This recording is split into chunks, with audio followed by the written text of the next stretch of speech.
Bonjour à tous et bonjour à toutes, merci de nous écouter. Petit préambule pour vous prévenir que le podcast a été tourné avant l'annonce du licenciement de Maxime Dornano, l'arrivée de Gaël Clichy ainsi que la signature de notre nouvel attaquant Alexandre Parsemin. On a été un peu pris au cours, du coup la sortie de ce podcast a pris un peu plus de temps que prévu. On le sort quand même parce qu'on a parlé de beaucoup de choses qu'on considère encore pertinentes aujourd'hui.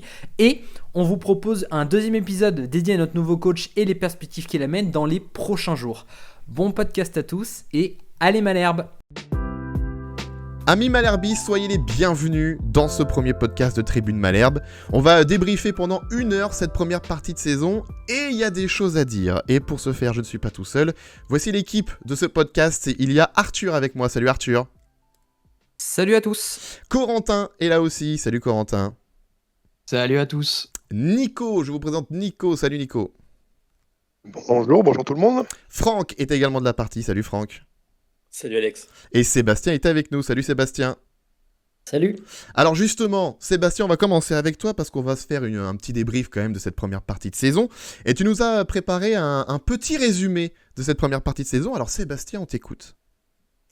Eh oui, petit bilan chiffré.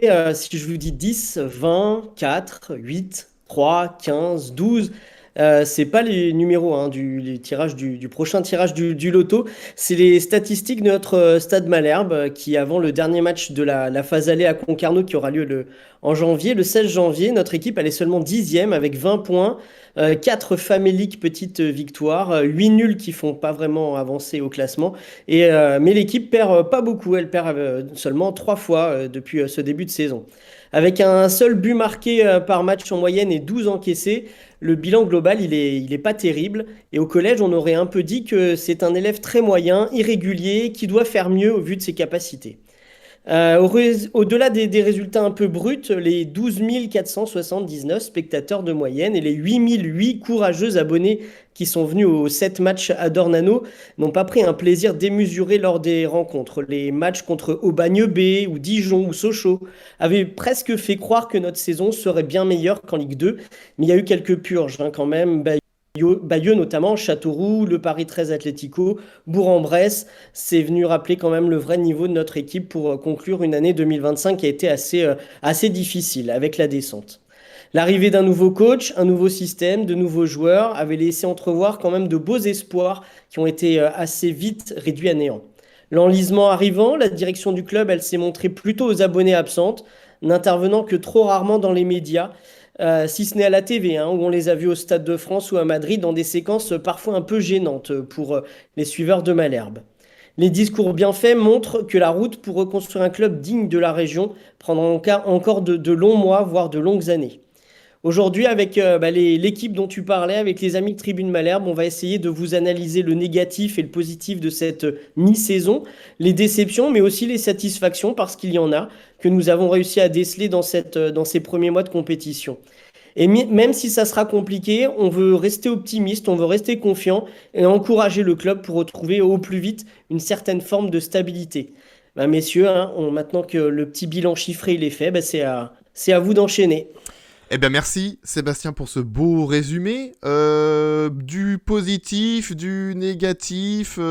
Moi perso je retiens plus de négatif que de positif, mais je vais attendre vos réactions pour avoir un petit peu de positif et me remettre un petit peu dans le bon chemin, j'ai envie de dire, parce que franchement moi ça a été une début de saison assez catastrophique selon moi, mais j'ai hâte d'avoir vos avis. On va déjà remettre un petit peu en contexte le club.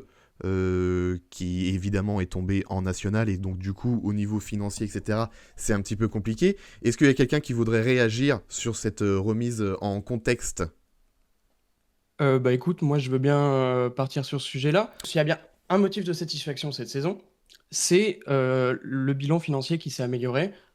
Tout le monde a dû voir que les 2 passages à la DNCG ont été concluants. Aucune mesure prise à l'encontre du club. Ce qui est dans un contexte économique plutôt difficile pour le football français, ce qui est plutôt une bonne nouvelle. Ouais.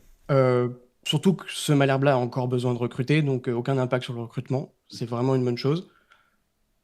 Si on veut parler dans le global, on parle d'un budget entre 12 et 13 millions, l'un des plus gros de national, mais pas le plus gros.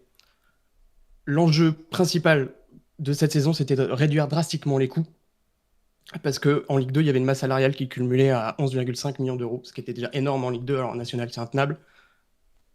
Pour 2025-2026, Reda Hammach, lui, a parlé de 4 millions de masse salariale. Une réduction qui ne s'est pas fait malheureusement sans casse, puisque 16 personnes ont perdu leur emploi cet été. Et Et cette baisse de la masse salariale, du coup, elle ramène un déficit structurel d'environ 4 millions d'euros pour cette année, budgétisé, ce qui est beaucoup mieux que l'année dernière, puisqu'on était à environ un peu plus de 10. Donc c'est mieux, ça va mieux. Il restera 4 millions à combler en fin d'année. Alors, ça va être difficile de les combler avec les ventes de joueurs, parce que dans l'effectif, je suis pas sûr qu'il y ait beaucoup de valeur marchande. Mais le club est dans la bonne direction.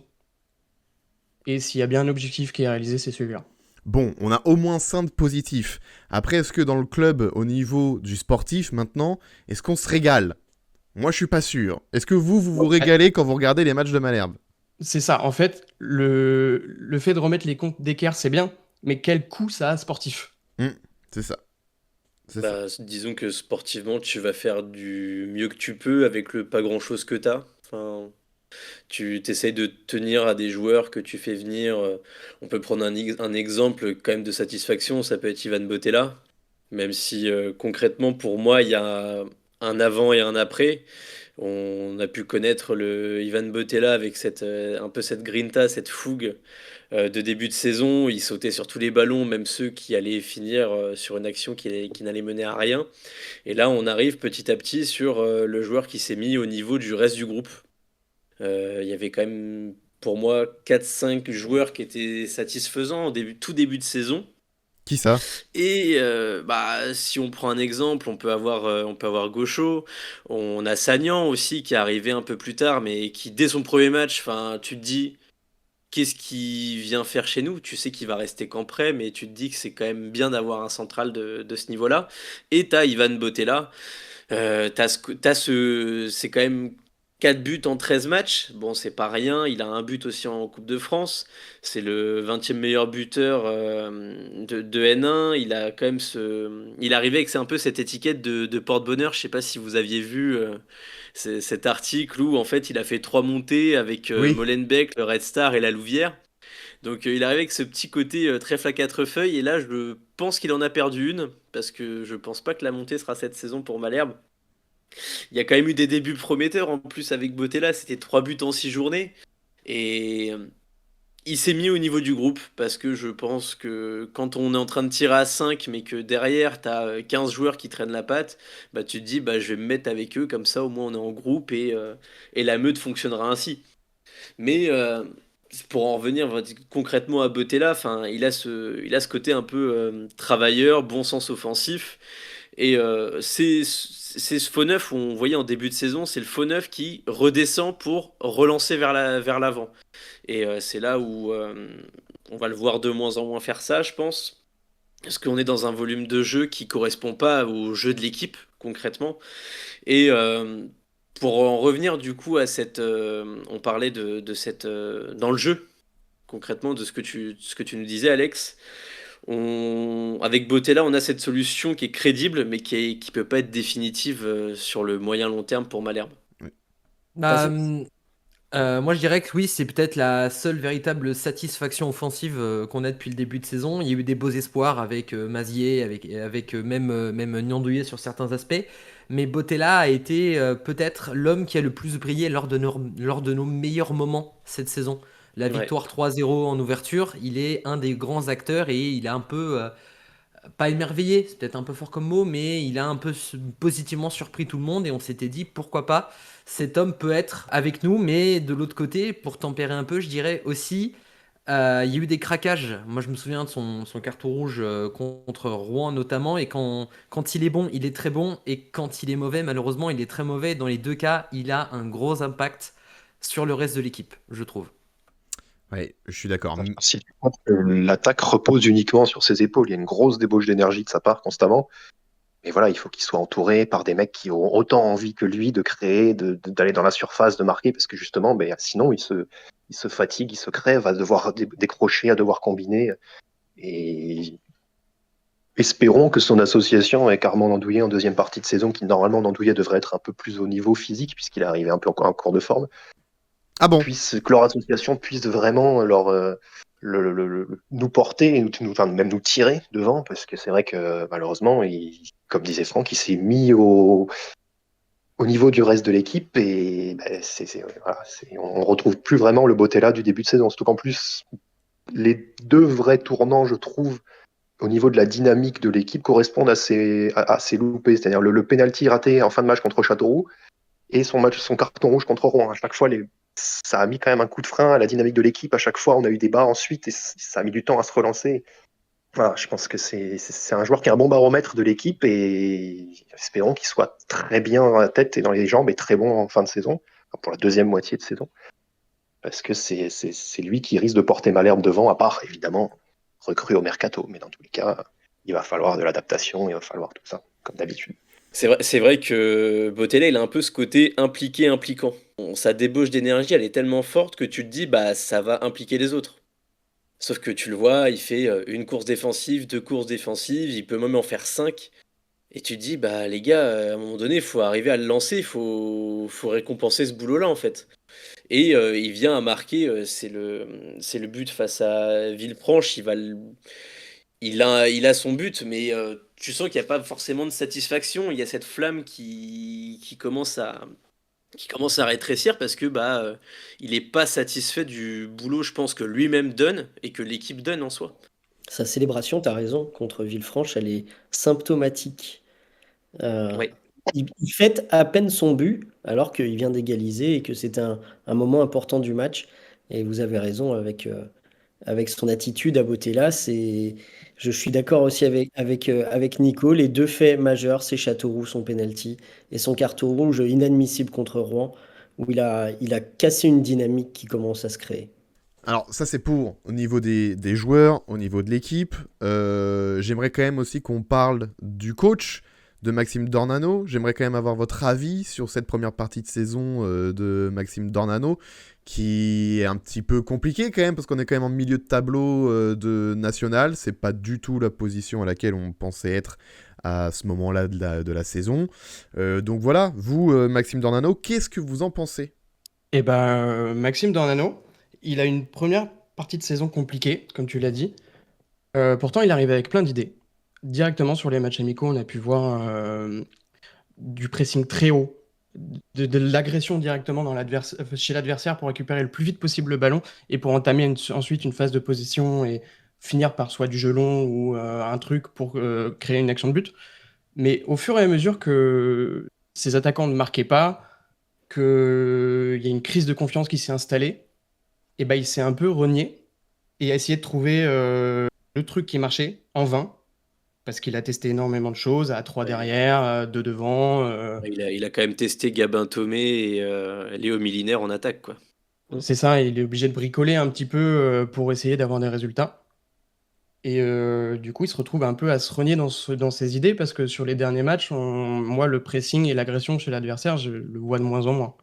On vient de ce match à Sochaux, là, où ils sont leaders, ils sont dans leur fauteuil, et nous, on y va pour les prendre à la gorge, pour aller les chercher, pour aller là où la plupart des autres équipes de nationale, et même de ses prédécesseurs sur notre banc, ils seraient allés avec voilà, un bloc assez bas pour essayer de jouer les comptes, pour essayer de les contenir. Lui a été là-bas avec du monde devant, avec cette envie d'aller les étouffer, même les matchs qu'on a vus ensuite ou c'était juste avant, je sais plus le match contre Dijon, dans mes souvenirs, c'était un très bon match aussi.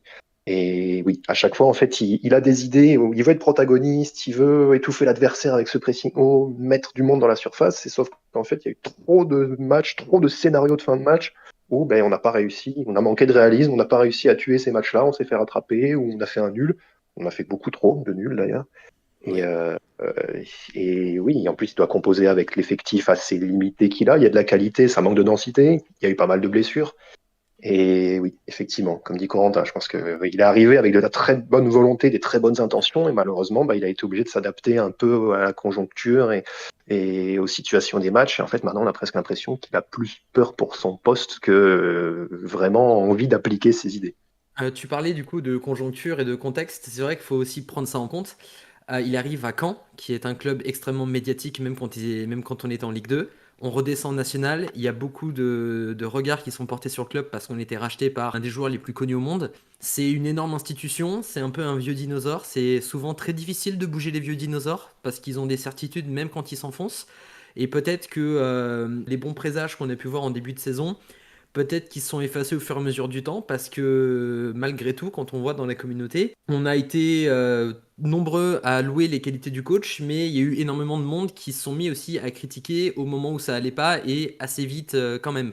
On a peut-être attendu quelqu'un de trop beau, trop fort, et peut-être aussi qu'on a attendu que ce soit un homme ou un petit groupe d'hommes qui révolutionne un mal qui est bien plus profond qu'une histoire de coach ou même de joueur. On a vu les coachs précédents, ne serait-ce qu'il y a quelques années, Furlan, qui avait des idées, qui a voulu un peu changer les manières de faire, et ça a très très vite mal fonctionné.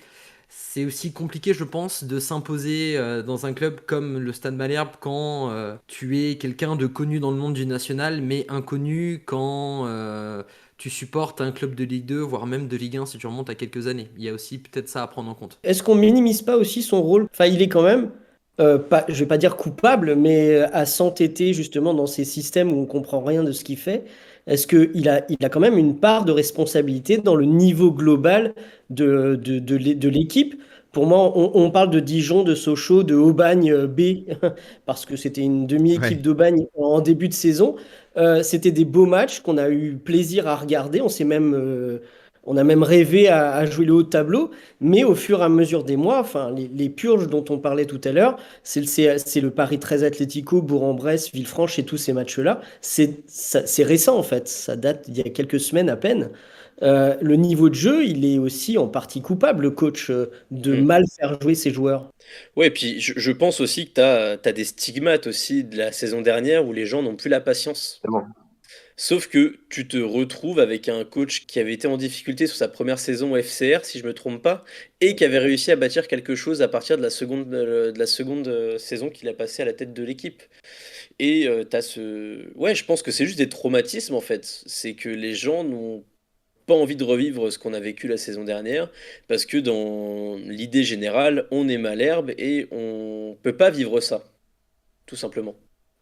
Là où il s'est mis en difficulté, effectivement, pour prolonger ce que tu disais, Seb, c'est dans cette propension qu'il a eue à changer de système à chaque match. Système d'animation, enfin voilà, évidemment, on va pas simplifier en disant le 4-4-2, c'est pas pareil que le 3-5-2. Enfin, le football est toujours plus complexe que ça, mais voilà, on a changé tout le temps sa défense, son milieu, tout le temps, de match après match. Pour penser qu'il avait fini par trouver des certitudes, le match d'après, ça a changé totalement, et puis il sortait un tel pour ensuite le remettre. Il a beaucoup tâtonné. Et il avait très probablement ses raisons, évidemment, qu'on ne connaît pas, mais l'impression quand même que ça a poussé l'équipe un peu à ronronner et qu'elle a eu du mal à se lancer et qu'elle a eu du mal justement à trouver des certitudes aussi, puisque la plupart des joueurs n'avaient pas l'habitude à ce moment-là de jouer ensemble. Et quand il y avait besoin de mettre en place des choses et de mettre en place des certitudes, des bases sur lesquelles s'appuyer pour commencer ensuite à construire ensemble et à voir plus loin, j'ai l'impression que c'est là où en fait il a beaucoup trop tâtonné. Je me souviens par exemple de ce match contre Versailles, là, la réception de Versailles, alors qu'on était sur un début de saison qui était correct, on avait une dynamique qui se lançait. Il a voulu tout changer. Bon, ben voilà, on s'est fait prendre par Versailles, alors que Versailles n'avait vraiment pas fait un match exceptionnel.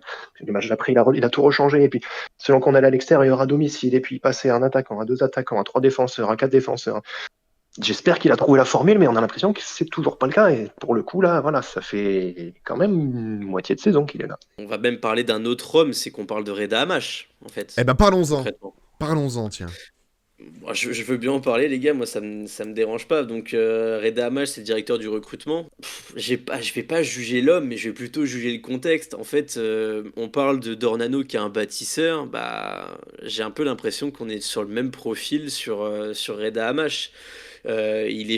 Pour moi, il est fait pour les longs projets, sauf que bah, quand tu as besoin d'action immédiate, c'est je reviens à ce que je disais sur la patience des supporters. Il y a tellement de traumas qu'il n'y a plus de patience. Mm. En fait, quand t'es bâtisseur, t'es pas un pompier et le SM Core, il a besoin de résultats rapides avec peu, voire pas d'erreur de casting. Quand tu vois la double erreur de casting sur Mazier plus Diakité, parce que Diakité, il est arrivé, on se disait, bon, le mec, il a quand même de la stat en national. Il s'avère que c'est tellement viscéral pour lui de vouloir marquer qu'il en vient à faire n'importe quoi. Mazier, je sais plus à quel match, je crois que c'est Paris 13, où il rentre à la mi-temps et il se fait sortir au bout de 20 minutes, Oui, c'est 20-25 ça. minutes. Non, il sort 10 minutes avant la fin, ouais. Il est sorti. Il a joué 30 minutes dans le match. Ouais, et j'étais au stade avec Sébastien et on s'est dit que cette entrée-là était l'une des pires qu'on a vues. Hmm. Vraiment, on était sur la pire entrée en jeu. Enfin, le moindre contrôle n'était pas bon, les passes n'étaient pas bonnes. Et en fait, pour en revenir à Reda Hammach, en fait, les résultats, ça dépend beaucoup trop du terrain. L'identité de jeu, enfin pour moi, c'est un découlement en fait. L'identité de jeu qui est floue, qui était abordée par Nico, qui est apportée par Dornano dans son groupe, bah ça fait des résultats en dents de scie pour Hammach. Parce que si l'équipe est sur un bon train de vie au niveau des points et des résultats, je pense que dans aucun des mondes on discuterait Reda Hammach. Sauf qu'à l'instant T, bah, t'as personne qui donne une grande satisfaction. Et en fait, le lien d'Ornano-Hammach, il est beaucoup trop important. Trop de systèmes différents, ça fait que t'as des joueurs qui se retrouvent pas à leur poste ou pas dans leur position préférentielle avec une tactique donnée pour eux. Et tu te retrouves avec des résultats décevants pour les supporters et t'as eu une absence de discours problématique parce qu'on en vient aussi à la com de la direction, etc.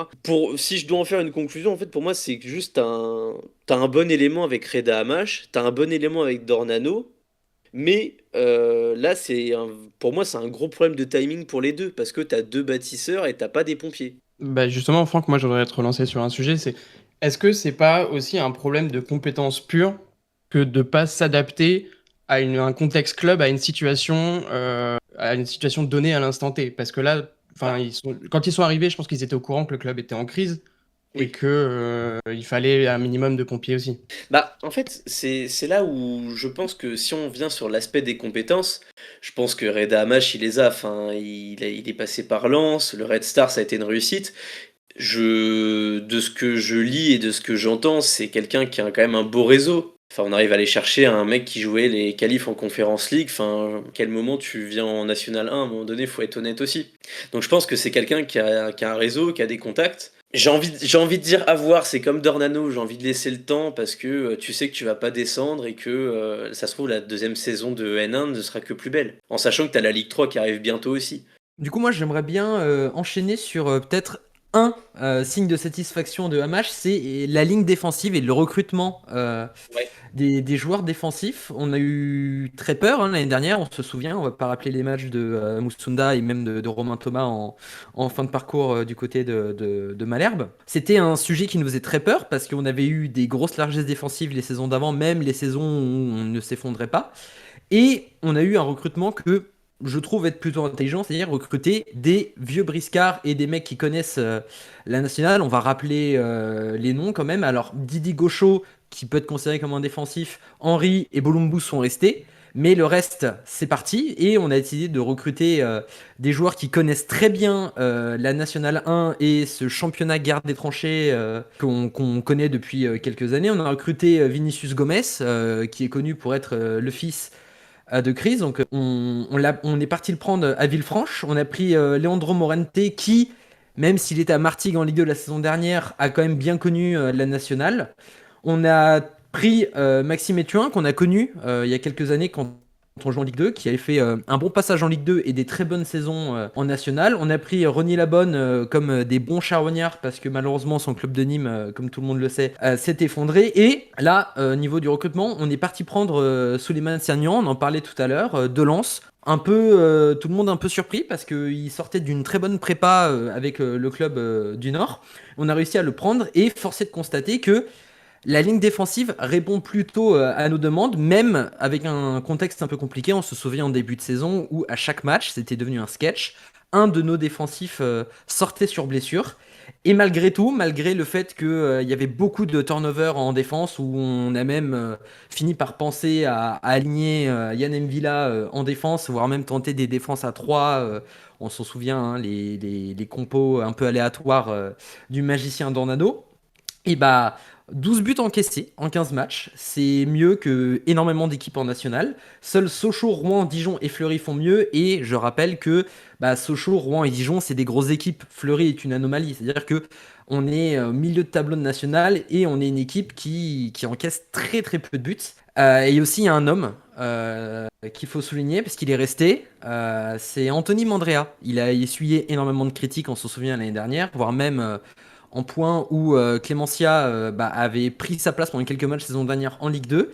Il a été critiqué, on se souvient cet été en prépa, des gens qui ont tapé la route jusqu'à Alençon pour insulter son arbre généalogique. Chacun ses passions, j'ai envie de vous dire, mais et Mandrea sauve les meubles et nous fait une excellente saison qui rappelle, voire même si on est un peu fou, sa première saison qu'il a signée chez nous en 2022, au point où il est sélectionné avec l'équipe d'Algérie. Sans doute pas pour être titulaire, bien évidemment, mais un gardien de national, on se souvient de ses déclarations qui avaient choqué tout le monde, mais suffisamment bon pour être appelé avec l'Algérie, qui est une des plus grandes sélections nationales africaines. Et c'est peut-être l'homme fort de notre saison avec du recul sur la première partie, celui qui a peut-être été le plus régulier de la première à la 15e journée. Donc il faut rendre à César ce qui est à César. Et je trouve, rappeler que Mandrea, il aurait pu faire une saison en tongue en se disant je m'en fous, j'ai pas envie de jouer, je vais faire le minimum syndical et je vais peut-être avoir un club de Ligue 2 désespéré qui va aller me chercher. Il fait le travail, peut-être qu'il partira, peut-être qu'il partira pas.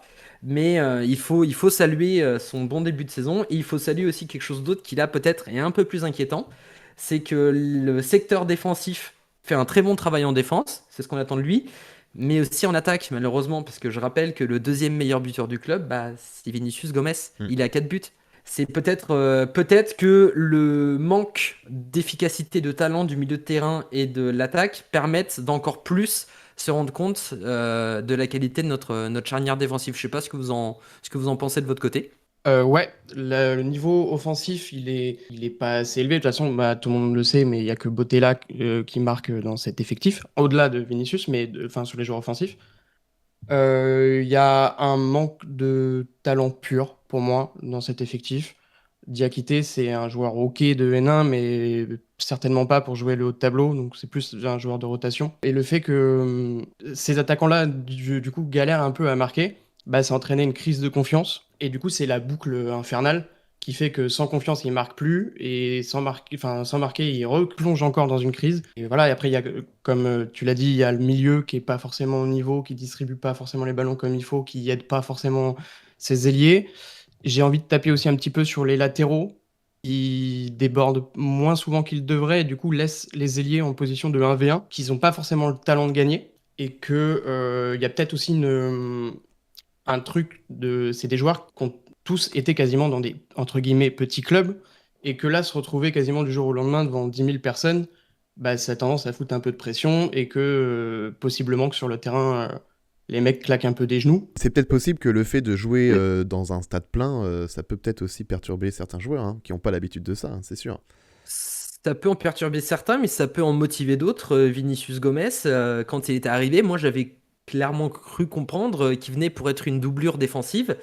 Et il se la donne, Vinicius Gomez. Et peut-être que cette pression, le fait de jouer devant 10 000 personnes, alors que même si c'est le fils de Chris, Vinicius Gomez n'a jamais joué dans un club qui avait de telles infrastructures pour accueillir 10 000 personnes à chaque match. Et là où peut-être certains sont un peu traumatisés et ont un peu peur de décevoir, ça en motive certains autres. Ouais, mais là, tu vois, tu parlais de ça fait claquer certains joueurs des genoux et tout. Mais faut peut-être que nos joueurs à nous, ils arrêtent de claquer des genoux et qu'ils comprennent que en face, c'est pareil, quoi. Enfin, je suis désolé, mais quand le Puy Foot, enfin, on va prendre cet exemple parmi d'autres. Enfin, t'es le Puy Foot et tu viens jouer dans une enceinte comme Dornano et je sais plus combien il y avait dans le public. Je pense qu'ils ont jamais joué devant autant de joueurs. Et j'ai pas, enfin, à un moment donné, je pense que cette excuse-là était valable au début. Là, maintenant, faut commencer à passer la seconde et peut-être la troisième à domicile. Il va être temps, ouais. Ce serait pas mal. Et après, à vous entendre, il y a la charnière centrale qui est satisfaisante, Mandrea, et tout le reste, c'est déceptif. Quand même un gros problème. Non, il y a Botella. Mais le Botella du début de saison. Mais voilà, Botella du début de saison. Ça fait pas beaucoup, quand même, pour faire une deuxième meilleure partie de saison. On compte pas sur beaucoup de joueurs, quoi. Il y a peut-être quelque chose qu'on peut prendre en compte. C'est quelque chose qui nous a été beaucoup rappelé, et même l'année dernière quand on descend, c'était le manque de préparation. Et on a peut-être une chance dans le calendrier, le fait du coup de ne pas jouer Ajaccio en dernière journée, plusieurs semaines de récup, en plus le fait de ne plus jouer en Coupe de France. On peut éventuellement faire cette prépa-là.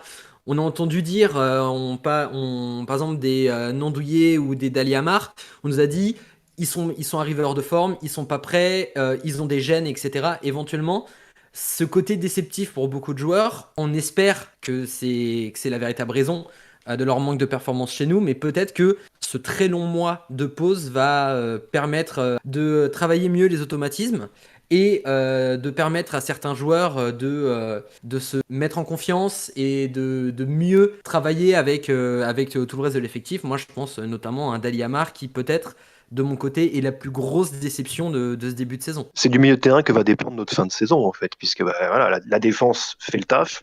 Devant, ils font ce qu'ils peuvent. C'est au milieu de terrain de se mettre au niveau et de prendre les matchs en main. Et pour le moment, on a un milieu de terrain qui s'occupe de la gestion, mais pas vraiment de la création. En fait, si on regarde individuellement, il n'y en a aucun qui a vraiment fait un bon début de saison. Daliamar, voilà, il arrive avec grande promesse autour de lui. On nous dit maintenant qu'il avait une gêne à la cheville. C'est possible, hein, mais bon, ça enlève rien à ses mauvais choix, ça enlève rien à son manque d'impact. Lorenzo Rajo, c'est les montagnes russes, c'est encore malheureusement pour nous l'ombre du joueur de Rodez. Il a eu quelques bons matchs, il est monté un peu en puissance, mais ensuite, replongé. Villa, il s'est longtemps reposé sur son placement et son jeu long, mais là maintenant, même là-dessus, il a un peu de mal. Alors ça fait de la peine parce que c'est un excellent joueur de foot et quand il réussit cette transversale que personne n'a vue, on est tous ébahis. Mais il a un peu de mal aussi. Il a du mal à assumer ce statut de leader technique normalement de l'équipe. C'est à lui normalement d'être là, de tenir la baraque et il a de plus en plus de mal à ça. Même Didier Gaucho, je vais être un peu extrême, mais pour moi c'est presque l'équivalent de la fausse bonne idée en fait de l'avoir gardé, enfin du fait qu'il soit resté. Parce que on a bien recruté derrière, on a 3 joueurs qui tiennent vraiment la baraque. Au milieu de terrain, il apporte pas assez, il est irréprochable dans l'envie, dans l'implication. C'est un joueur de devoir, un joueur exemplaire. C'est un mec que tu as envie de suivre et qui t'as envie de partir à la guerre. Mais voilà, il est très fort dans la destruction. Maintenant, avec le ballon, c'est quand même assez laborieux. C'est le genre de joueur parfait pour jouer un maintien. C'est le genre de joueur qu'il faut, voilà, qui convenait aux idées de jeu de Moulin ou même de ceux du peu qu'il a montré. Mais quand on veut être protagoniste, quand on veut aller chercher haut, quand on veut... Souvent, on retient ces sauvetages miraculeux, mais souvent c'est lui qui est à l'origine, à la perte de balle, c'est un loupé, c'est une mauvaise passe. Donc, ouais, c'est bon. Didier Gaucho, ouais, même lui, et encore, heureusement, il a surtout joué derrière, mais au milieu, je trouve qu'il n'est pas censé être titulaire dans cette équipe au milieu. Et donc, au final, ouais, on a un milieu qui se projette pas assez, qui reste dans ses fonctions, qui va pas vraiment aider les attaquants, qui sont déjà quand même bien esselés par les ailiers, malheureusement, et latéraux qui montent de moins en moins aussi. Il s'agirait qu'ils prennent le jeu à leur compte, qu'ils commencent à poursuivre leur effort, à apporter le danger dans la surface. On l'a vu contre, je crois que c'est le Puy, le but de Rajo. Voilà, Lorenzo qui rentre dans la surface, qui propose au deuxième alors que Nandouillet est parti au premier. Voilà, il est tout seul. Diakité, je crois que c'est Diakité, ou Mazier, je crois que c'est Diakité, lui met le ballon sur la tête. Il la pousse au fond. Voilà, c'est exactement ce dont on a besoin, puisque justement, on en revient à ce qu'on disait au début. Ivan Botella, il est dans la débauche d'énergie, il fait beaucoup de choses, mais il peut pas tout faire tout seul. Il peut pas décrocher, déborder et en même temps être à la finition, en même temps tourner autour d'un point d'appui. Il peut pas faire tout ça. Donc, il va falloir que les milieux apportent beaucoup plus offensivement. Et c'est ça qui peut faire la différence dans un championnat qui est aussi homogène, où tout le monde joue en plus très compact, quoi. Tu disais aussi, Nico, tu trouvais qu'il n'y avait pas de vrai leader dans l'équipe. Oui, ça malheureusement, c'est ce qui nous a fait défaut la saison dernière. Je pense que autant le mercato a été assez satisfaisant au niveau technique, autant je pense qu'on manque encore de mecs avec vraiment du caractère, avec vraiment à la fois on fait du caractère et du métier pour montrer le lead et voilà et savoir driver le groupe quand il faut. Maxime Ethuin, il devrait être un leader. C'est un mec qui a de la bouteille, qui a des saisons nationales derrière lui. Ça a l'air d'être un très gentil garçon. Je suis pas sûr que ce soit quelqu'un qui tape du poing sur la table dans le vestiaire. Valentin Henry par son vécu. Est-ce qu'il apporte vraiment? Bon, après, il a été beaucoup blessé, mais est-ce qu'il apporte vraiment à ce niveau-là? Je sais pas. Bon, il était déjà là, lui. Mais voilà, parmi les recrues, Vinicius Gomez, il est encore jeune, il n'a pas encore connu un club comme Malherbe. C'est un Brésilien, c'est un mec qui a besoin de ferveur, qui a besoin d'haranguer. Mais ce qui se dégage quand même de cette équipe, c'est que voilà, il y a des bons joueurs de foot, mais des vrais mecs avec du caractère, avec vraiment un personnage, avec quelqu'un avec cette possibilité de transcender, d'haranguer les foules, à part M-Villa, j'en vois pas tant que ça. Et encore M-Villa, malheureusement, est sur la pente descendante. Peut-être Nandouillet, c'est vrai qu'il a ce personnage un peu drôle, un peu décalé, qui fait du bien aussi dans les groupes. Apparemment, en plus, c'est le premier arrivé à l'entraînement, le dernier à partir. Voilà, peut-être que c'est quelqu'un qui peut faire du bien sur la fin de saison.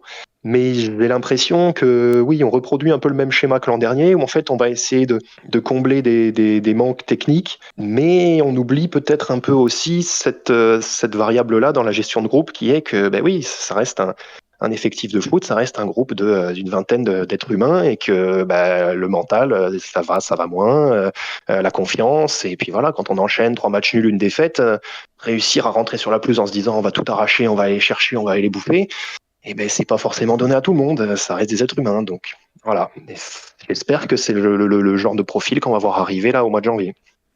Bah écoute, on verra ça. Alors, il faut quand même qu'on précise, quand même pour ceux qui écoutent le podcast, qu'on enregistre ce podcast fin décembre alors qu'il est publié à une semaine de la reprise. Donc peut-être qu'il y a eu des mises à jour d'infos et de mercato dont on ne sera pas au courant, mais on ne peut pas en parler dans le podcast, et on en parlera dans le prochain podcast, bien évidemment. Mais ça, c'était important aussi pour ceux qui nous écoutent, de savoir quand est-ce qu'on enregistre ce podcast-là. J'aimerais... Alors, le temps file, les amis. J'aimerais qu'on parle de la direction aussi, dans les déceptions de la saison. Il y a un gros problème au niveau de la direction qui parle pas assez. Qui voulait parler de la com? C'est Seb, hein. Sébastien, toi, tu voulais parler de la com de la direction. Qu'est-ce que t'en penses? Pas grand-chose. Pour moi, Comme la direction, elle ne dit pas grand-chose. communiquer, c'est établir une relation entre les gens, et notamment avec les suiveurs, les supporters, les fans qui viennent au stade. Je disais au début quasiment 13 000 spectateurs de moyenne, 8 000 abonnés dans un club de national. Et malgré les résultats, malgré la crise, la dynamique qui est pas exceptionnelle, c'est vrai qu'on a une direction qui est quand même aux abonnés absentes souvent, et qui intervient dans les médias avec beaucoup de retard par rapport à un événement ou par rapport à une situation. Et c'est vrai que je pense qu'ils n'ont pas encore créé, depuis leur arrivée, ils n'ont pas créé de lien entre la direction, cette direction qui ne semble pas à caractère humain comme on avait pu les connaître les années précédentes, avec pas un personnage vraiment marquant, même on pense qu'on veut d'Olivier Piqueux il y a quelques années, mais malgré tout c'était un personnage. Là, il n'y a pas de personnage, il n'y a personne vraiment pour incarner notre club, notamment au niveau des instances ou des médias.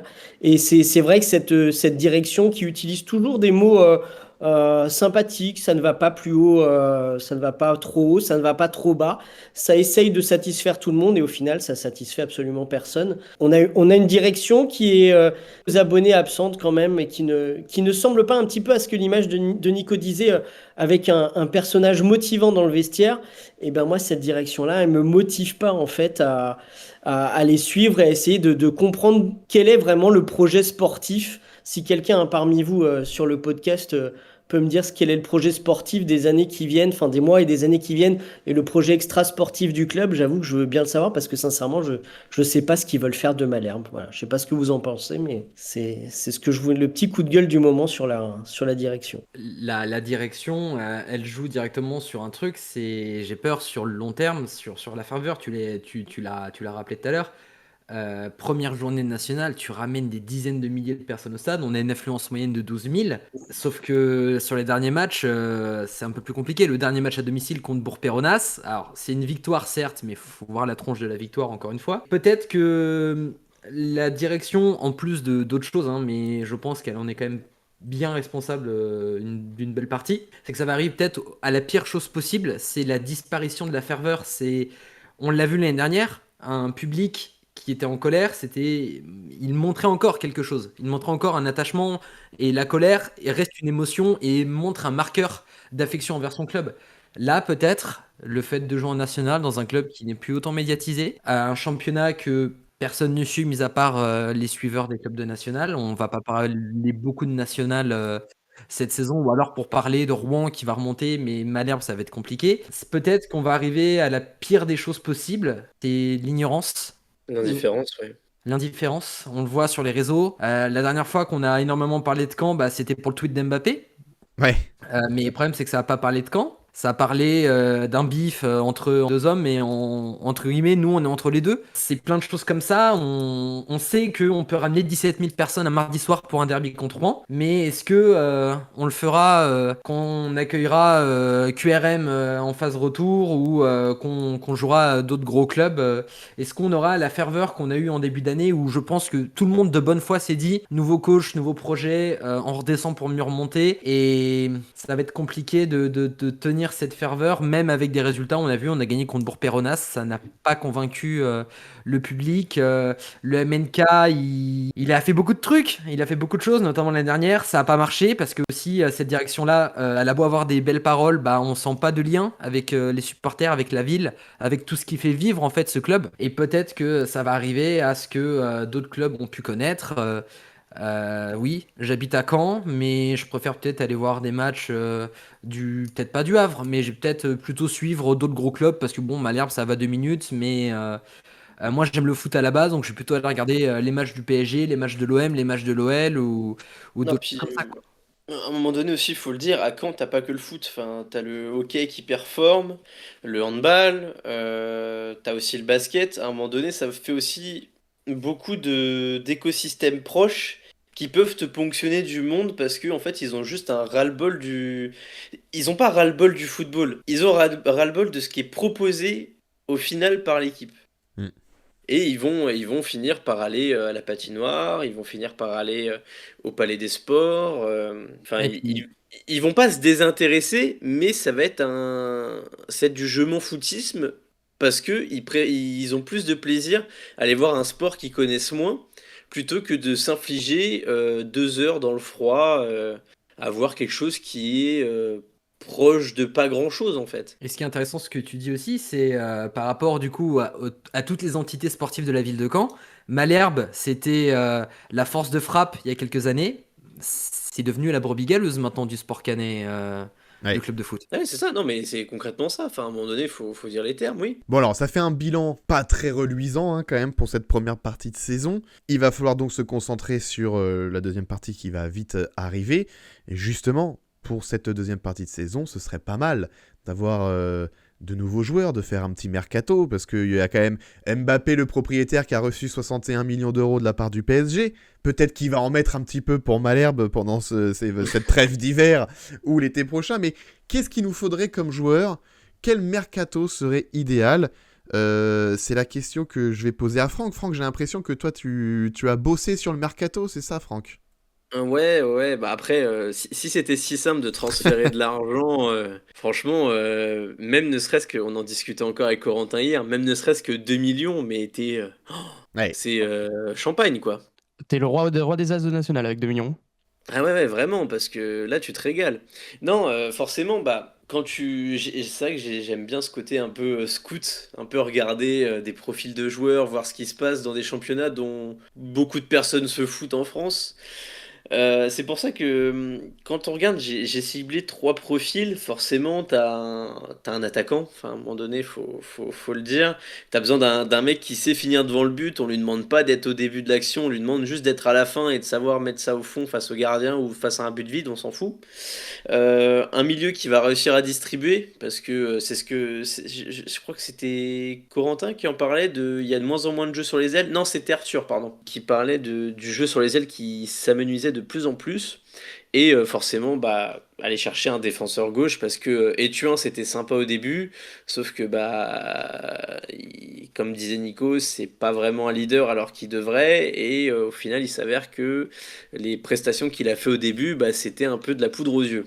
Donc forcément, après, tu t'intéresses à des profils. Alors c'est soit tu pars sur des profils à la Sagnan où t'es carrément dans un complément de formation pour un futur espoir du foot ou du moins quelqu'un qui a un peu de talent. Ou soit tu pars sur un profil à relancer. Bon, les gars, on va pas faire comme l'année dernière. Je pense que ça a servi de leçon. Ben Raoult, Grand Cyr, c'était sympa. Hein, mais enfin, si c'est pour venir 6 mois et être absent 3 ou 4 mois, ça marche pas très bien, quoi. Je crois que le calcul, il est pas bon. Ou alors, si on peut éviter de tomber sur des Salama, qu'on envoie un peu de gré ou de force en prêt et on est sur du je m'en foutisme le plus total. Donc l'idée première, c'est concrètement d'avoir 3 joueurs opérationnels. Je vais pas donner de joueurs concrètement parce que je vais plus me baser sur des profils. Ouais. Tu peux avoir donc cet attaquant finisseur. Si tu prends un exemple concret, je vais donner des noms de joueurs, mais c'est parce que j'ai recherché et que c'est des profils qui peuvent me plaire. Je sais très bien que sur les 3 que je vais citer, t'en as certainement 3 qui viendront pas, quoi. Ouais, mais Euh, c'est du football fiction, allons-y, on y va. Ouais, voilà, ouais, on est là, les gars, et au final, est-ce que le kiff, c'est pas de faire une carrière FM? Ouais, Juste c'est ça. ça. Alors forcément, tu sais, quand tu parles d'un attaquant, bah moi, je pense à un attaquant comme qui est passé dans une équipe qui est en national avec nous en ce moment, et qui a été formé là-bas, c'est Elias Filet. Donc déjà, c'est un attaquant, son nom de famille c'est Filet. Moi, je suis désolé, mais je kiffe. Ça veut tout Ouais, dire, ouais. ça veut tout dire. Donc formé à Sochaux. Là actuellement c'est un attaquant qui s'amuse en deuxième division suisse. Donc il a 16 matchs, 8 buts, 3 passes D. Donc on va dire qu'il est sur une bonne dynamique. En fait il a pour moi les stats d'un bel espoir à confirmer et il est efficace tout ce qu'on lui demande. Il est efficace devant le but et il sait mener ses duels. C'est tout ce qu'on lui demande de faire et il le fait très bien. Après, forcément, alors j'ai un milieu, là les gars, ça va commencer à être soyeux et c'est un peu le calvaire de tous les coiffeurs. Je pense que c'est un profil qui va parler à beaucoup, c'est Baptiste Moisan. Donc je sais que j'en avais parlé avec Arthur, Corentin, Seb et même Nico. Enfin, c'est un profil Oui, qui nous ça fait plaisait des un années peu qu'on en tous. parlait. Déjà en Ligue 2, on en parlait. Ouais, déjà quand il était à Concarneau, on en parlait. Bon, après, il y a eu ses déclarations. Je sais que c'est un profil qui se fera pas parce qu'il veut plus entendre parler du national et que même avant que je dresse son profil, j'ai appris qu'il était blessé et que Guingamp était déjà dessus. Donc voilà, mais c'est le genre de profil qu'il nous faut. Enfin, c'est un profil qui est en difficulté, mais qui a quand même fait une prépa. Il pourrait se refaire une santé dans un club comme Caen. Bon, il y a Guingamp qui est sur le coup et je pense que sa blessure n'aidera pas à ce qu'il soit prêté. Mais c'est clairement ce football champagne qu'on cherche avec un peu de panache, d'aller dynamiter, de t'envoyer une passe sur l'aile qui va être bien menée par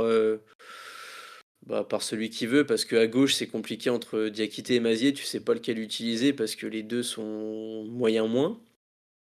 Mais tu peux quand même avoir ce milieu qui va faire plaisir et tu peux que apprécier en fait ce joueur de joueur, même s'il ne vient que 6 mois. Par exemple, c'est Sagnan. L'exemple type, c'est Sagnan. Tu sais que tu vas l'avoir qu'un an, mais tu sais que tu as un bon défenseur et qui fait plaisir parce qu'il est intelligent dans le jeu. Et c'est typiquement le profil qu'on a au milieu avec Moisan. Alors après, je vais parler pour le défenseur gauche. Je suis parti sur un profil un peu jeune, parce que là, on est typiquement sur un espoir à la Sagnan. On parle de Bourgault. Bourgault, c'est un défenseur gauche qui est actuellement dans le groupe d'Éric Roy, donc l'entraîneur de Brest. Il a déjà fait quelques matchs la saison dernière en Ligue 1. Là, il s'avère que cette saison, il a beaucoup moins de temps de jeu. Il fait quelques apparitions sur le banc, mais rien de bien fou. Il a déjà connu le N1 avec Concarneau, donc pourquoi pas. Il y a des profils à tenter, on le sait. Et bien sûr, enfin, si je dois conclure là-dessus, c'est ne pas faire l'erreur de la saison dernière, aller chercher des mecs qui font des 12 heures de bagnole et qui arrivent et qui disent bah, je suis blessé en fait. C'est juste pas possible. Là-dessus, en fait, on sait pourquoi Ben Raoult avait été pris. On sait que c'est un des chouchous de Reda Hamash. Et en soi, c'était la bonne idée, mais quand t'es hors de forme et que t'arrives et qu'on te fait jouer, bah ça donne pas quelque chose de très concluant. Donc voilà, c'est clairement chercher des joueurs opérationnels maintenant et pas attendre 3 mois. Oui, et puis du coup, Franck, par rapport à ce que tu disais aussi sur le mercato, il y a forcément une variable à prendre en compte, c'est qui le mène ce mercato. Et on revient voilà, à ce qu'on disait sur Reda Hamash un peu plus tôt, et j'avais envie aussi de pondérer un peu ce que tu disais, parce que on est tous d'accord que son mercato de janvier a été complètement loupé. Il faut se rappeler aussi que son mercato de janvier, on est dans une situation où Malherbe a besoin de se relancer, et en fait, il fait venir des joueurs pour les relancer eux. Il a été chercher Ben Raoult, des joueurs qu'il connaissait, Grand Cyr. Il a été chercher des joueurs qui correspondaient pas Ouais, et forcément aux puis besoins. Par exemple, Ben Raoult, c'était un profil si on, Brahimi. si on Il revient a à Ben Raoult, en fait, moi, des premiers échos que j'ai eus, c'est que c'est le chouchou de Reda. Il pourrait l'emmener partout, il le ferait. il l'a connu en région parisienne, il l'a ramené de Bordeaux à Nîmes, c'est lui qui l'a lancé en Ligue 1 quand il était directeur sportif à Nîmes. Et c'est ça, en fait, il a été chercher les joueurs des joueurs qu'il connaissait pour les relancer chez nous. Et ça ne nous a absolument pas relancés. Donc il y a plusieurs questions à se poser. Il est directeur du recrutement. Il est Pascal Plan qui est directeur technique, je ne sais plus le nom exact. Personne n'est directeur sportif. C'est aussi pour ça que personne en fait n'incarne le projet sportif au sein du club. Personne n'incarne le projet du club. Parce que Ziad Hamoud, en soi, c'est un financier, un gestionnaire. Voilà, beaucoup de gens demandent à ce qu'ils prennent la parole, à ce qu'ils viennent sur le devant de la scène. En soi, on est dans un club où on a l'habitude, on a eu Fortin longtemps, on a l'habitude que les présidents soient médiatiques, mais il y a beaucoup de clubs où le président reste juste dans son bureau et il fait son boulot. Ce qui nous manque, ça va être, dans ce cas-là, si Ziad Hamoud reste à la tête du club, ce qui manque, c'est un directeur sportif pour venir pour incarner ce projet. Reda Hammach n'a pas le titre de directeur sportif, mais j'imagine que c'est lui qui fixe le cap. Sauf que pour le moment, on se pose toujours la question, quel cap? Ça rejoint ce que disait Sam un peu plus tôt. Et là, normalement, au niveau médiatique, il devrait avoir quand même un peu d'obligation et au moins nous expliquer ce qu'il veut faire. Au lieu de juste nous balancer un peu de poudre aux yeux, c'est quelqu'un qui parle très bien, c'est quelqu'un qui connaît très bien le football, qui bosse bien sur ses comment dire, il a été scout, quand il s'est retrouvé directeur sportif à Nîmes, c'était un peu plus compliqué. Est-ce qu'il est vraiment en position d'incarner ça? Je sais pas. Et puis, la question que je me pose aussi, c'est qui sert-il en fait? Quels intérêts sert-il? On sait très bien qu'il est à Caen, pas pour Caen. Il est à Caen pour rendre service à la famille Mbappé. C'est quelqu'un qui a travaillé partout en France, qui a mangé à tous les râteliers. C'est quelqu'un, voilà, au-delà de sa compétence, c'est quelqu'un de carriériste, voire, on peut presque dire opportuniste.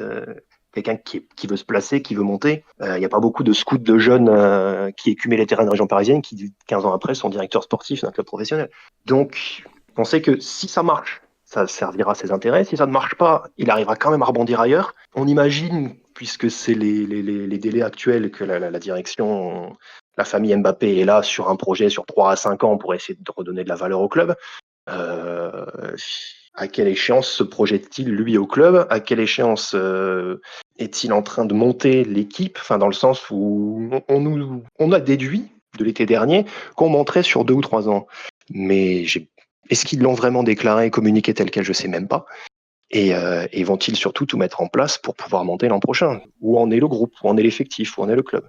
Est-ce que les choses sont en train de se mettre en place pour avoir un groupe qui va rouler sur le national l'an prochain? Ou est-ce qu'il y a des trous ici ou là? Et ira-t-il chercher les meilleurs profils par rapport au manque de l'effectif? Ou ira-t-il chercher les profils qui font plaisir à des potes agents ou qui pourront ensuite essayer de valoriser et revendre? Parce qu'il y a ça aussi dans le foot moderne, même si on est en national, mais il y a ça aussi dans le foot moderne. Voilà, je pense qu'il y a des questions à se poser quand même sur Reda Hammach, sur son travail. Ça fait quand même un mercato très raté, un autre moyennement satisfaisant. Et en plus de ça, il n'a même pas la pression du poste puisqu'il est en confiance. Son mercato de janvier n'a absolument pas remis en question sa position. Il est là pour la relation de confiance plus que par mérite, même s'il a des compétences. Donc en fait, il sait très bien que même s'il se loupe, c'est pas grave, ça change rien, il sera toujours là l'été prochain et sans doute la saison d'après. Donc voilà, à voir. On se rappelle quand même que c'est quelqu'un en février qui avait déclaré à France Bleu qu'il n'avait pas besoin de préparer le scénario national parce que c'était un championnat où il connaissait bien, où il avait travaillé de nombreuses années. Déjà, c'est le genre de déclaration pleine d'humilité qu'on adore à Caen. Et en plus de ça, on a vu ce que ça a donné l'été dernier. Donc voilà, j'ai confiance en professionnel. Maintenant, est-ce que son seul objectif est de renforcer l'équipe? Je l'espère. Moi, je connais un défenseur central qui est un peu en galère du côté de Valenciennes, qui connaît bien le club. Je vois pas de qui tu Pourquoi parles, pas. je sais pas qui c'est. Il y en a même deux. Bon, il y en a un qui est moins en galère que l'autre. Mais non, en vrai, pour revenir, je suis plutôt d'accord avec toi sur les profils plus que sur les noms de joueurs, parce que tu as directement fait la thèse et l'antithèse des noms choisis entre le fait que un tel est blessé, l'autre peut-être pas intéressé par rejoindre national, etc. Voire même pour le premier profil, qu'est-ce qu'on préfère entre jouer en D2 Suisse et jouer en 3ème division française? On peut sincèrement se poser la question. Mais dans ce que tu dis, il y a peut-être quelque chose à prendre en compte que Nico a mis en avant aussi. C'est peut-être le côté aussi caractère, chercher un leader. Et peut-être que sur les profils choisis, Moisan aurait pu l'être, parce que il a fait des grandes déclarations, donc ça a l'air d'être quelqu'un qui a un peu une forte Il a un personnalité. ego. Mais Il a un ego. moi j'aimerais qu'on se rappelle d'un joueur qu'on a signé en 2020 sous Duprat, qui était un joueur qui avait connu énormément de galères dans les clubs dans lesquels il était passé précédemment. Il avait fait un bon prêt, mais sinon le reste du temps, ça a tourné rarement au-dessus de 5 buts par saison. Il fait une très mauvaise première saison à Malherbe dans le contexte qu'on connaît, 2020-2021, on se maintient à la dernière journée contre Clermont. Et la saison d'après, peut-être parce qu'il a eu le temps de faire une vraie prépa, parce qu'il était mis en confiance par un coach, il s'est mis à devenir, au fur et à mesure du temps, le meilleur buteur de l'histoire du SMC. Alors, comparaison n'est pas raison, bien évidemment. Mais peut-être aussi que les meilleurs joueurs qu'on puisse espérer, le meilleur mercato qu'on puisse faire cet hiver, c'est peut-être relancer certains joueurs. Et je pense notamment à un joueur en particulier qui a été beaucoup décrié, mais qui maintenant semble être un peu plus apprécié par le grand public. C'est Armand Niandouillet. Alors évidemment, je le répète, comparaison n'est pas raison avec Alexandre Mendy, je le dis tout de suite. Mais on sent quelque chose d'important que Nico mettait en avant. On sent que c'est quelqu'un qui a l'air d'être une forte personnalité. Et en attaque, on n'en a pas beaucoup parce qu'on a les très gentils Diakité, Mazier et même Botella qui a l'air d'être quelqu'un de fondamentalement sympathique mais qui a pas l'air de motiver ses collègues au dehors du terrain, je veux dire. Nandouillet, il a l'air d'être quelqu'un d'extrêmement investi malgré tout. C'est le premier à venir aux entraînements. On voit des photos, vous savez, quand le club fait des récaps des entraînements sur l'équipe des Chasubles qui a gagné. On voit Nandouillet qui est en poirier, qui sourit, qui fait un peu le con. Il a des déclarations un peu particulières, un profil un peu à la Balotelli nationale, mais qui peut avoir son certain charme dans un football qui est un peu aseptisé. Pourquoi pas aussi espérer que Nandouillet, que j'ai pris en exemple, mais même d'autres joueurs, un Dali Amar s'il revient et s'il n'a plus mal à la cheville comme ce qu'on a pu nous dire, peut-être que c'est ces joueurs-là qui vont nous permettre d'aller mieux. Si on a un Dali Amar qui montre ce qu'il a pu montrer la saison précédente, peut-être qu'on les a ces joueurs-là. Et peut-être que la longue prépa, je l'ai déjà dit tout à l'heure, peut-être que la longue prépa va permettre de mieux travailler les automatismes, d'avoir un cadre un peu serein, parce que tout a été fait entre guillemets à l'arrache au dernier moment depuis le rachat du club à l'été 2024. Peut-être que ce mois, s'il est bien travaillé, s'il est bien amené, si tout le monde y met du sien, peut-être qu'on va avoir le meilleur mercato possible, c'est-à-dire un effectif qui est très qualitatif pour de la nationale, mais qui n'est pas performant, et peut-être simplement trouver la performance dans les profils qui nous déçoivent depuis le début de saison. Eh bien les amis, on arrive déjà à la fin de ce tout premier podcast et on va terminer avec une carte blanche. C'est Nicolas qui s'est frotté à l'exercice de la carte blanche. Nicolas, on t'écoute, tu nous parles de quoi aujourd'hui ?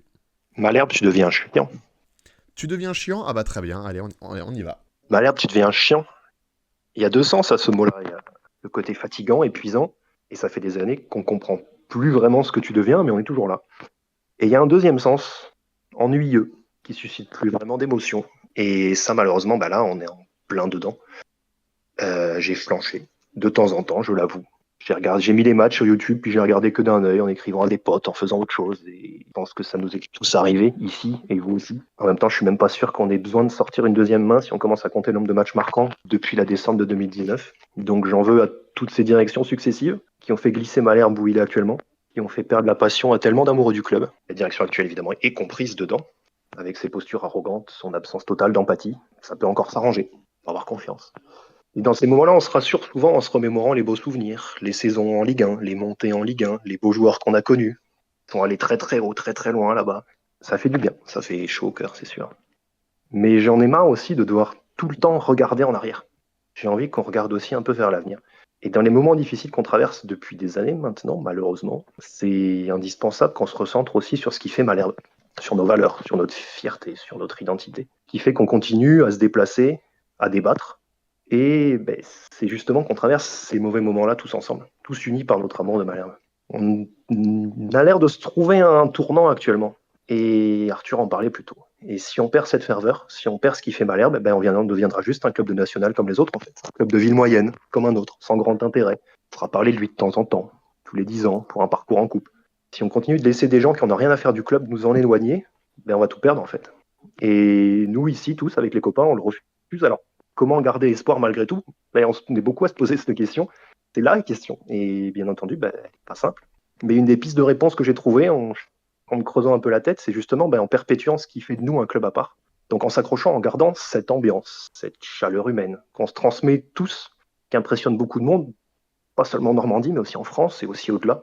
Parce que c'est compréhensible d'avoir envie de déserter le stade, de s'éloigner du club. C'est compréhensible d'avoir envie de laisser tomber un peu et de se désolidariser des joueurs qui se donnent pas toujours à fond. Mais quand c'est les joueurs ou la direction qui vous découragent d'aller au stade, rappelez-vous en fait que vous y allez pas pour eux. Vous y allez pour vous y allez pour nous, on y va pour nous, on y va pour Malherbe. On va pas juste au stade pour voir des victoires, on va au stade pour vivre un moment tous ensemble avec Malherbe. Donc, j'ai pas envie qu'on laisse gagner des gens qui s'en fichent de notre club, qui voient juste un placement financier ou un moyen d'avoir un bon contrat. Souvenez-vous, comme on était fiers d'être plus de 17 000 un mardi soir pour recevoir Rouen en national. Comme on était fiers d'annoncer cet été qu'on était plus de 8 000 abonnés en national. Record historique dans le foot français. Et un record comme ça, c'est un truc qu'aucune gestion hasardeuse, qu'aucun propriétaire arrogant ne pourra jamais nous enlever. Donc dites-vous aussi que c'est en continuant de nous déplacer, de nous mobiliser, que le club sera obligé de se mettre à notre niveau, en fait, tout simplement. Au lieu que ce soit nous qui nous mettions au niveau de ceux qui ne respectent pas, qui parfois même qui le salissent, continuons à leur montrer à tous ce qui fait Malherbe. En fait, j'ai envie de finir là-dessus, n'oubliez jamais que Malherbe, c'est nous tous. Et si on veut que Malherbe cesse d'être aussi chiant, ben on a tous un rôle à jouer. Allez Malherbe, les gars. Allez Malherbe, on va terminer là-dessus. Allez, effectivement. Malherbe. Allez Malherbe, c'est les 2 mots à retenir de ce podcast. C'est allez Malherbe. Merci les gars, en tout cas. Bonjour. Merci à ceux qui nous ont écoutés. N'hésitez pas à faire des retours si vous nous avez écoutés jusqu'au bout, ce que vous avez aimé, ce que vous avez moins aimé, ce que vous voulez entendre pour les prochains podcasts, etc. N'hésitez pas à nous identifier, à identifier le compte Tribune Malherbe. On prend tous vos retours évidemment après cette première. Eh bien, je vais terminer en disant allez Malherbe et rendez-vous le mois prochain. Salut les gars, ciao. Ciao. Allez, Salut, ciao. merci tout le monde, ciao.